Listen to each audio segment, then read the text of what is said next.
శుభ కలిగిన ఆ దివ్య నగరము వర్ణింప సఖ్యము కానిది.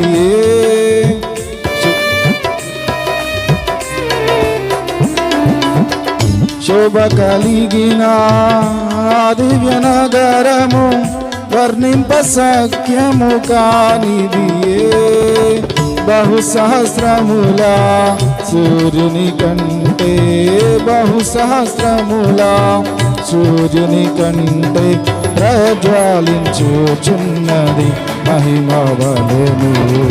నూతన యెరూషలేము దిగి వచ్చుచున్నది, పెళ్లి కుమార్తె వలె మహిమతో నిండి.